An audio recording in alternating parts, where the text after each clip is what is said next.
पशुओं को मिलेगा प्यार और मिल्को मोर पशु आहार तो दूध बहेगा, मुनाफा बढ़ेगा। मिल्को मोर पशु आहार। खुदी को आजमाया है तो ये अंदाज आया। तुम में भी मैं हूं शुद्ध प्लस पान मसाला। इको प्लस का नया आविष्कार Eco Plus Hexa Power TMT इसकी प्रीमियम क्वालिटी व उन्नत जंग रोधक क्षमता दे बेजोड़ मजबूती। इको प्लस सीमेंट और स्टील, इस पर है देश को भरोसा। नमस्कार, आप देख रहे हैं लोकमंच न्यूज और मैं हूं आपके साथ सत्यम गौर। बुलेटिन की शुरुआत करेंगे बड़ी खबर के साथ। अनूप शहर से बड़ी खबर सामने निकल कर आ रही है। आपको बताते चले कि कोयला चोरी पर पुलिस ने बड़ी कार्रवाई की है। अनूपपुर में इस वक्त की बड़ी और अहम खबर आपको हम बता रहे हैं, जहां पर आपको बताते चले कि अनूपपुर में कोयला चोरी पर पुलिस ने बड़ी कार्रवाई की है। ट्रेलर लोड अवैध कोयले को कोतमा टीआई ने जब्त कर लिया है और कई बड़े संलिप्त नेताओं के नाम भी इसमें प्रकाश में आ सकते हैं। कोतमा मीरा कालरी खदान का ये पूरा मामला है, जहां पर पुलिस ने बड़ी कार्रवाई की है। तो बड़ी और अहम जानकारी अब तक पहुंचा रहे हैं अनूपपुर से, जहां पर आपको बताते चले कि कोयला चोरी पर पुलिस की बड़ी कार्रवाई हुई है। ट्रेलर लोड अवैध कोयले को कोतमा टीआई ने जब्त कर लिया है और कई बड़े संलिप्त नेताओं के इस पूरे मामले में नाम प्रकाश में आ सकते हैं। कोतमा मीरा कलारी खदान का ये पूरा मामला बताया जा रहा है। तो बड़ी और अहम खबर हम आपको बता रहे हैं, जहां पर आपको बताते चले कि मध्य प्रदेश के अनूपपुर में ये बड़ी कार्रवाई हुई है, जहां पर कोयले से लदे ट्रक को पुलिस ने जब्त कर लिया है। टीआई ने जब्त कर लिया है। बड़ी और अहम जानकारी आप तक पहुंचा रहे हैं। इसके साथ ही आपको ये भी बताते चले कि कई बड़े संलिप्त नेताओं के इसमें नाम शामिल हो सकते हैं, जिनका खुलासा हो सकता है। और इस खबर पर ज्यादा जानकारी के साथ हमारे संवाददाता लतीफ जुड़ गए हैं। लतीफ, यहां पर टीआई ने बड़ी कार्रवाई की है, कोयले से लदे ट्रक को जब्त कर लिया है। क्या कुछ पूरा मामला है, विस्तार से बताएं। सत्यम, देखिए, अनूपपुर जिले का एक कोतमा कॉलरी बेल्ट है। यहाँ पे कोयले का कारोबार लगातार जारी है और यहाँ पे कोल माइंस में अवैध तरीके से हाईवा ट्रक में कोयला लोड करके बिना कागजात के परिवहन किया जा रहा था, जिससे पुलिस को मुखबिरों द्वारा सूचना मिलने के बाद तो हाईवे को पकड़ा गया और उसमें ये भी जानकारी सामने आ रही कि इसमें काफी खाकी वर्दी के अलावा इसमें संलिप्त कुछ नेताओं के नाम भी शामिल आ सकते हैं। पूरे मामले में पुलिस जांच कर रही है और अभी इसमें बहुत सारी चीजें सामने आने की उम्मीद दिख रही है कि हो सकता है जिसमें बड़े नेताओं के नाम भी शामिल हो सकते हैं। जिस तरह से लगातार अनूपपुर जिले में कोयले के कारोबार को लेकर के कोयला माफिया द्वारा लगातार ये कार्रवाई की जा रही है और पुलिस इस पर अंकुश लगाने के लिए भी नाकाम साबित हो रही है, क्योंकि लगातार ऐसे इस क्षेत्र में कई कार्रवाई हो चुकी, लेकिन अभी तक जो कोल माइंस के बड़े बड़े माफिया है उन पर अभी तक कोई अंकुश पुलिस द्वारा नहीं लगाया जा सका है। जी लतीफ, इसके साथ ही एक चीज और इसमें सामने निकल कर आ रही है कि इस पूरे मामले में कई नेताओं के नाम भी का खुलासा हो सकता है। देखिए, इस पूरे मामले में जिस तरह से पुलिस ने लगातार कार्रवाई कर रहे हैं अवैध कारोबारों को लेकर के, जिस तरह से अखिल पटेल पुलिस अधीक्षक अनूपपुर के द्वारा लगातार चाहे सूदपुर का मामला हो या फिर किसी तरह का मामला हो, लगातार ये कार्रवाई की जा रही है। लेकिन ये कार्रवाई अभी भी अनूपपुर जिले में अंकुश नहीं लग पाया है, जिस तरह से अवैध कारोबार करने वाले लोग पर कार्रवाई की गई हो। लेकिन जहां तक अगर हम बात करते हैं कि अनूपपुर जिले में कोयले का खनन का काम यहाँ पे चल रहा है या रेत माफिया की बात कर ले या हम कोयले चोरी की बात कर ले, तो लगातार बिना कागजात के गाड़ियों में कोयला भर कर परिवहन किया जाता है। बिना नंबर प्लेट की गाड़ियों के एक ही नंबर की 7 गाड़ियों के नंबर प्लेट लगाया जाता है और एक ही गाड़ी से मध्य प्रदेश से छत्तीसगढ़ के अन्य राज्यों में कोयले की सप्लाई की जाती है। बिना कागजात के, बिना नंबर प्लेट के, एक ही नंबर से इस्तेमाल किया जाता है। तो ऐसे बहुत सारे कोल माफिया हैं जिन पर पुलिस द्वारा अभी तक ऐसी कोई कार्रवाई नहीं की गई, जिसको लेकर के इस क्षेत्र में अंकुश लगाया जाए। कहीं ना कहीं इस पूरे मामले में कोल माइंस के आला अधिकारी भी शामिल हैं, क्योंकि इतना बड़ा अगर मामला सामने भी आ रहा है, कहीं ना कहीं इसमें आला अधिकारी भी शामिल हो सकते हैं, जो जांच का विषय है। इस पूरे मामले को लेकर के पुलिस लगातार इस पे कार्रवाई कर रही है। साथ में ये भी जानने की कोशिश कर रही है कि इस बड़े मामले में कौन कौन से ऐसे नेता मौजूद हैं, उसकी भी पड़ताल में पुलिस लगी हुई है। चलिए, बहुत बहुत शुक्रिया आपका लतीफ, तमाम जानकारी साझा करने के लिए।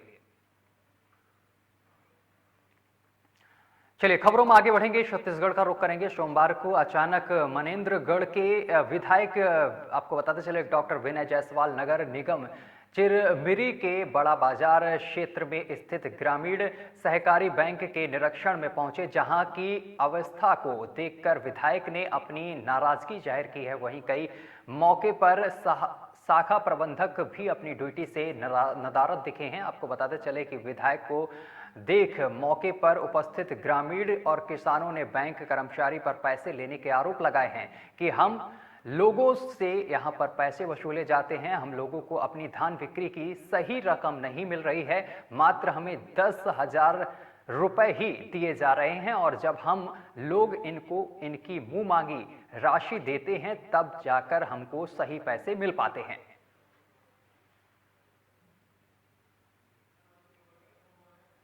तो आपको बताते चले कि किसानों ने गंभीर आरोप लगाए हैं। विधायक निरीक्षण करने पहुंचे थे, इस दौरान जो किसान हैं उन्होंने पैसे लेने के आरोप लगाए हैं, जिसके बाद यहां पर पूरे मामले को लेकर जो विधायक हैं उन्होंने संज्ञान लिया है और इस पूरे मामले को लेकर कार्रवाई की जा रही है। तो छत्तीसगढ़ से अहम खबर आपको बता रहे हैं, जहां पर आपको बताते चले कि कमीशन लेने के आरोप यहां पर किसानों ने लगाए हैं, कम पैसे देने के आरोप लगाए हैं। जब मुंहमांगी रकम किसान देते हैं अधिकारियों को तब कहीं जाकर उनका काम होता है। सरकार माननीय भूपेश बघेल की सरकार जो किसान के बेटा है और छत्तीसगढ़ के कमियां हैं, मुख्यमंत्री नहीं है, छत्तीसगढ़ के कमियां हैं, किसान के लिए काम करते हैं। यहाँ पर ये शिकायत आई है कि सहकारी बैंक से जो किसान जो धान उपार्जन करता है वो अगर वो 49,000 50,000 रुपये पैसा निकाल रहा है तो उसमें 2,000 से 2,500 और 1,000 रुपये यहाँ के जो सहकारी बैंक वाले हैं वसूली कर रहे हैं। इसके लिए तत्काल जांच के आदेश दिया है और एक अधिकारी ने शिकायत की है, उसका आवेदन भी दिया है। एक हफ्ते के अंदर यहाँ के जो CSP यहाँ के TI है इनको बोले कि पूरे सभी लोगों का बयान लेके जिनका भी 49,000 का आहरण हुआ है, यदि अगर ये किया है ऐसा भ्रष्टाचार किया है, तत्काल इनके ऊपर FIR दर्ज करने का काम करें। चलिए खबरों में आगे बढ़ेंगे। बात करेंगे मध्य प्रदेश के इंदौर की। इंदौर के राव नगर में हनुमान चालीसा पाठ पिछले 9 वर्षों से निरंतर प्रत्येक मंगलवार शाम ठीक 7 बजे से होती है और इसके साथ ही Shri Krishna Paradise Colony phase 1 में पिछले 4 वर्षों से निरंतर प्रत्येक मंगलवार हनुमान चालीसा पाठ चल रहा है और उसी से प्रेरित होकर कॉलोनी में श्री राम दरबार मंदिर बनाने का संकल्प लिया गया और साथ में शिव परिवार मंदिर बनाया गया, जो आज पूरा हुआ है और इसमें पूरी कॉलोनी वासियों ने तन मन धन से सहयोग दिया है और राव नगर में भी इसमें सहयोग रहा है। पूरी कॉलोनी वासियों ने हर्ष का माहौल देखने को मिल रहा है। वहीं सभी लोग बहुत खुश नजर आ रहे हैं। मंदिर में भगवान की मूर्तियां स्थापित करके लोगों के इस आयोजन में बढ़ चढ़कर हिस्सा लिया है और मूर्तियां स्थापित करने के बाद आयोजन को सफल बनाया है।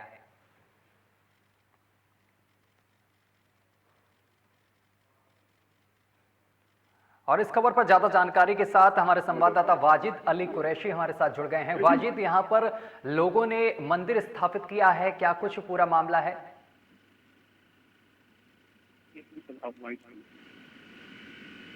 जी, मैं आपको बताना चाहूंगा, रामनगर में हनुमान चालीसा पाठ पिछले 9 वर्षों से निरंतर प्रत्येक मंगलवार को किया जा रहा है और श्री कृष्ण पैराडाइज कॉलोनी में पिछले 4 वर्षों से निरंतर प्रत्येक मंगलवार को हनुमान चालीसा पाठ चल रहा है।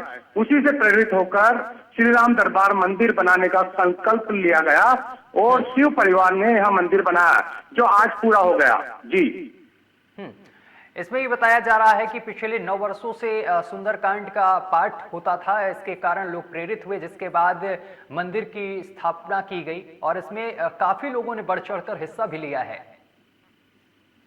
जी बिल्कुल, यह प्रेरणा स्वरूप दूसरी कॉलोनी ने इसको प्रेरणा के रूप में लेते हुए यह नया मंदिर बनाया है और विगत कई वर्षों से अन्य कॉलोनी में जिस तरीके से हनुमान चालीसा का पाठ होता रहा है, उसी को देखते हुए विजय पटीदार का इसमें योगदान रहा, जिससे लोगों ने प्रेरित होकर तेजी से आगे बढ़े और हनुमान चालीसा का पाठ हर सप्ताह हर मंदिर में हो, इस उद्देश्य से भारत में फैलने का संकल्प लिया गया।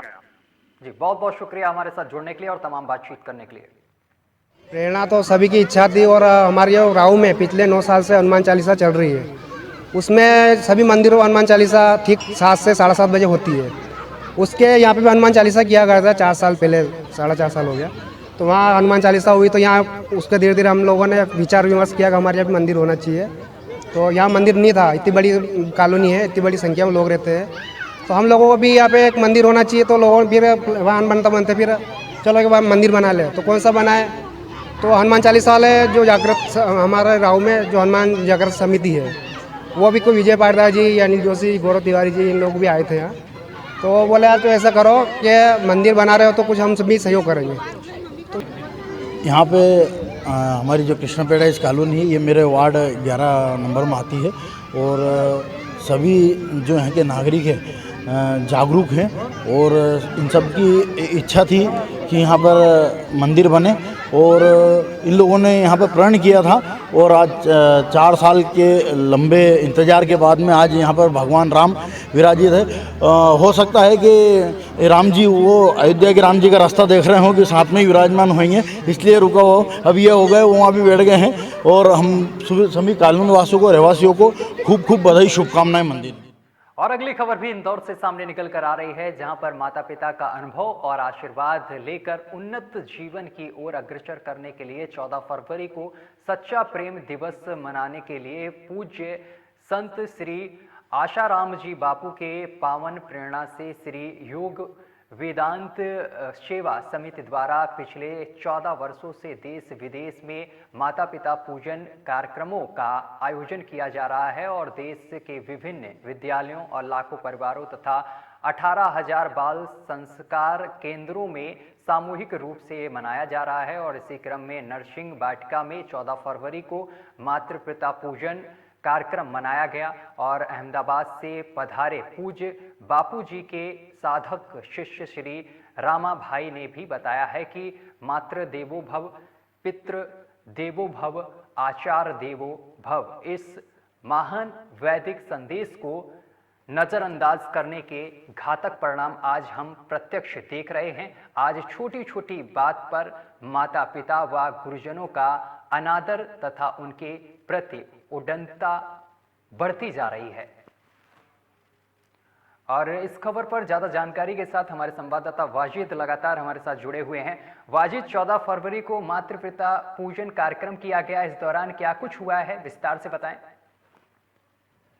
जी मैं बिल्कुल आपको बताना चाहूंगा, जिस तरह से लोग पाश्चात्य संस्कृति के पीछे लगे हुए हैं और 14 फरवरी को वैलेंटाइन के रूप में मनाते, इसी के विपरीत इंदौर में वैदिक संस्कारों को पुनः जागरण करते हुए अपने माता पिता के प्रति आदर भाव के उत्तम संस्कार का सिंचन हो, इसको लेकर माता पिता का अनुभव आशीर्वाद लेकर उन्नत जीवन को अग्रसर करें। इसको लेकर एक संस्था नरसिंह वाटिका में 14 फरवरी को मातृ पिता पूजन कार्यक्रम मनाया गया।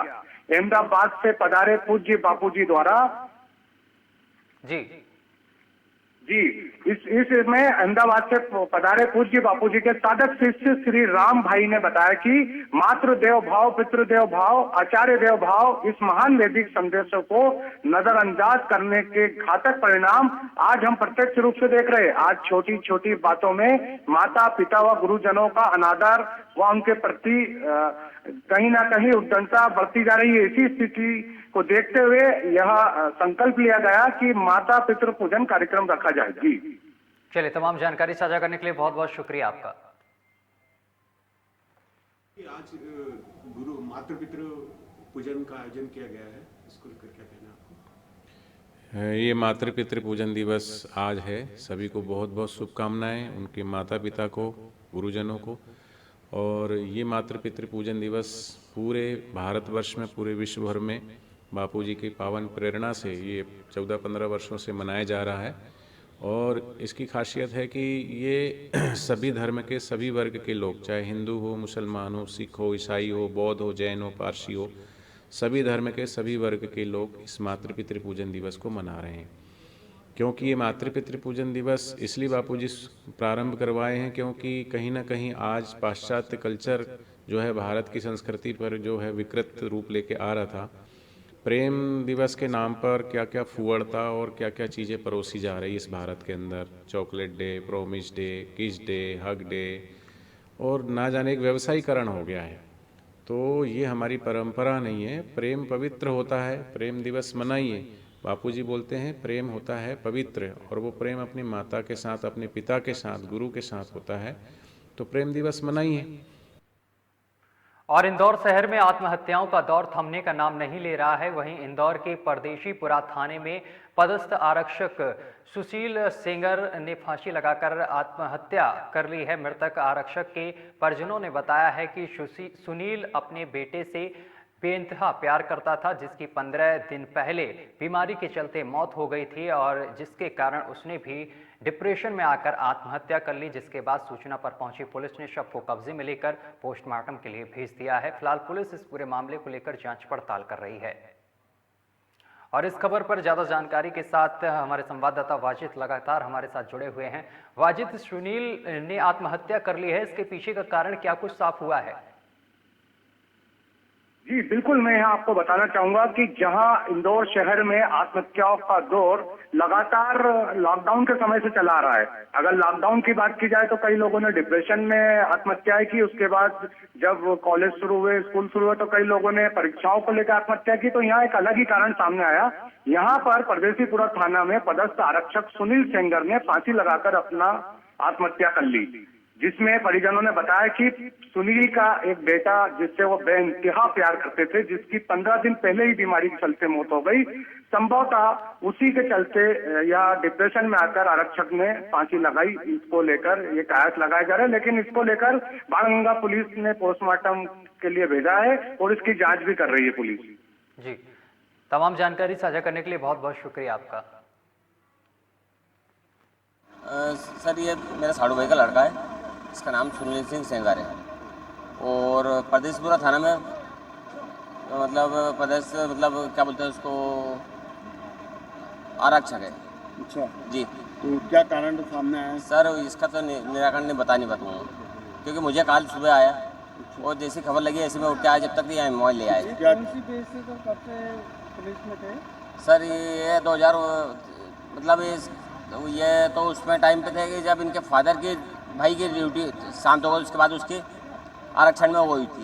मृतक जो जिनकी दिवंगत हुए उनका नाम सुनील सेंगर था और मेरे सीनियर थे, मेरे दोस्त के साथ सीनियर थे मेरे। वो कैसा व्यवहार था? क्या कोई परेशानी किसी तरह? ऐसे लग तो नहीं था कोई परेशानी थी उनको, वो आंतरिक पारिवारिक कोई समस्या भी नहीं है लग रही थी। हालांकि उनके बच्चा बीमार था उनका, शायद इस वजह से कुछ हो सकता है। बाकी व्यवहार उनका बहुत अच्छा था, सबसे बहुत स्वभाव के थे, बहुत अच्छा व्यवहार था, सबसे बहुत मिलजुल के रहते थे, बहुत अच्छे आदमी।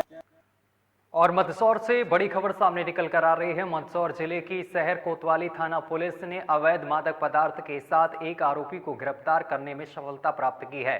पुलिस से मिली जानकारी के अनुसार आपको बताते चले कि पशुपतिनाथ मंदिर के पास माली धर्मशाला के सामने मुखबिर की सूचना पर आरोपी शहनवाज मंसूरी को रोककर तलाशी ली गई तो उसके पास से अवैध मादक पदार्थ मिला, जिसके बाद पुलिस ने आरोपी को गिरफ्तार कर लिया है। इसकी कीमत करीब 50 लाख रुपए बताई जा रही है। फिलहाल पुलिस ने आरोपी को गिरफ्तार कर आगे की कार्रवाई में जुट गई है।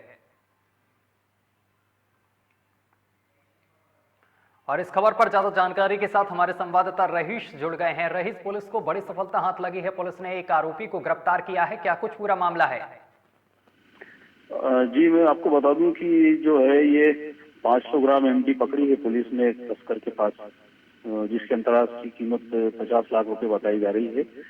जैसा कि अभी इस एरिया में एमडी का काफी जो है लोग नशे के रूप में खासकर युवा वर्ग इस्तेमाल कर रहा है और ये एक ऐसा सिंथेटिक ड्रग है जिसको लेने के बाद युवा सुध खो बैठता है और इसमें जान जाने का भी खतरा होता है। और अभी पुलिस को ये बड़ी सफलता मिली है, 500 ग्राम एमडी है जिसकी कीमत 50 लाख रुपए। और बॉम्बे से ये जो सिंथेटिक ड्रग है इन छोटे एरियो में सप्लाई कर रहे हैं तस्कर।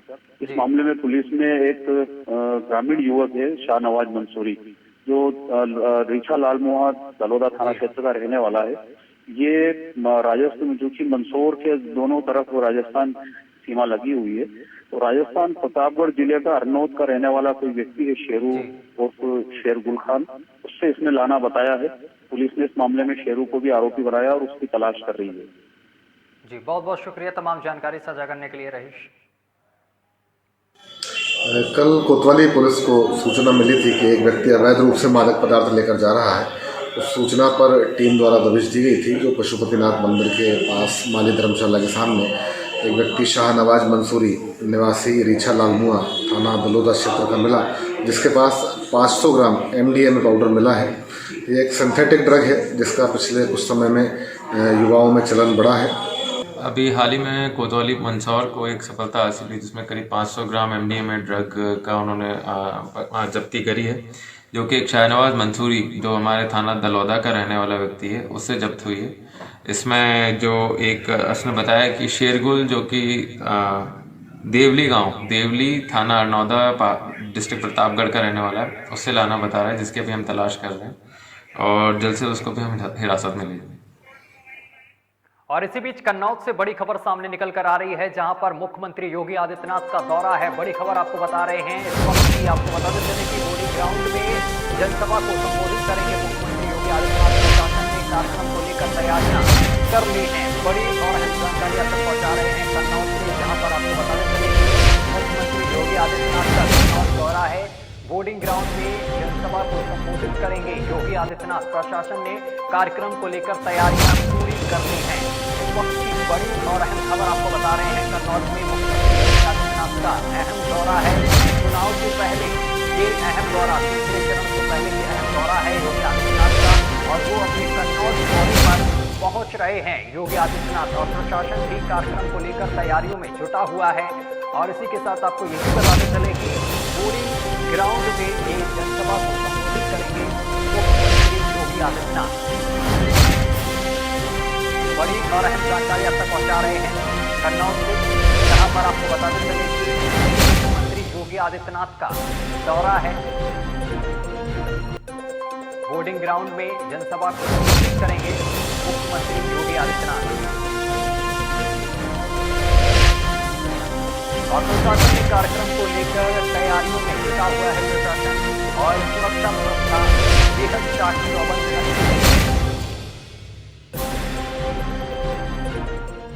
और कानपुर से बड़ी खबर सामने निकलकर आ रही है। गृह मंत्री अमित शाह का कानपुर दौरा है। बड़ी खबर आपको बता रहे हैं, बीजेपी के कई दिग्गज नेता रहेंगे मौजूद। अमित शाह बीजेपी के प्रत्याशियों के लिए करेंगे पदयात्रा। कानपुर कमिश्नर ने किया है रूट डाइवर्जन। बजरिया जरीब चौकी परेड में करेंगे पदयात्रा। बड़ी और अहम जानकारी आप तक पहुंचा रहे हैं। अमित शाह का आज कानपुर दौरा है और वो पदयात्रा भी करेंगे। बड़ी और अहम जानकारी आप तक पहुंचा रहे हैं कानपुर से, जहां पर आपको बताते चले कि गृह मंत्री अमित शाह का कानपुर दौरा है। बीजेपी के कई दिग्गज नेता दौरान मौजूद रहेंगे। अमित शाह बीजेपी के प्रत्याशियों के लिए करेंगे पदयात्रा, और कानपुर कमिश्नर ने किया है रूट डाइवर्जन। बजरिया जरीब चौकी परेड में करेंगे पदयात्रा। तो इस खबर पर ज्यादा जानकारी के साथ हमारे संवाददाता हिमांशु जुड़ गए हैं। हिमांशु, आज अमित शाह का अहम दौरा है कानपुर में, क्या कुछ अपडेट है दौरे को लेकर? सत्तर जी, मैं आपको बताना चाहूंगा, कानपुर नगर में कई ऐसी विधानसभा हैं जहां से प्रत्याशियों को की अदला बदली करी गई थी। जो प्रत्याशी आर नगर से थे उनको सीसामऊ दे दिया गया, जो सीसामऊ से थे उनको आर नगर दे दिया गया। तो कहीं ना कहीं जो इसमें जो मतदाता थे और मतदाताओं की जो रुचि थी प्रत्याशियों के प्रति, उसको लेकर कहीं ना कहीं सस्पेंस में था मामला। तो उसको लेकर और बीजेपी लगातार जो अमित शाह का इधर दौरा होना है उसमें जो मतदाता है उनको अपनी तरफ झुकाना और अपनी तरफ अपने बारे सरकार की योजनाएं बताना, इस तरीके की जो है योजनाओं के बारे में बताया जाएगा। पदयात्रा के माध्यम से लोगों को मिलेंगे, वो जनसंपर्क भी करेंगे, प्रत्याशियों के प्रति बताएंगे कि हमारे प्रत्याशी को चुने, कमल का बटन दबाकर दोबारा हमारे प्रत्याशी को विजयी बनाए, हमारी सरकार बनाए। इस तरीके के जो दौरे हैं वो होने हैं अमित शाह के साथ में। अगर हम बात करें आर नगर विधानसभा की और सीसामऊ विधानसभा की, सीसामऊ विधानसभा शुरू से सेंसिटिव विधानसभा मानी जाती रही है। मुस्लिम बहुल क्षेत्र होने के कारण यहाँ पे लगातार सीसामऊ के जो विधायक थे इरफान सोलंकी ही चुने जाते थे। लेकिन इस बार भारतीय जनता पार्टी भी कहीं ना कहीं अपनी मजबूती से पकड़ बनाए हुए है और उसको उम्मीद है कि इस बार से हम अपनी वो सीट सीसामऊ विधानसभा की निकाल ली जाएगी। चलिए, तमाम जानकारी साझा करने के लिए बहुत बहुत शुक्रिया आपका हिमांशु। और इसी के साथ बुलेटिन में अभी के लिए बस इतना ही। देश दुनिया की तमाम खबरें देखने के लिए देखते रहिए लोकमंच न्यूज।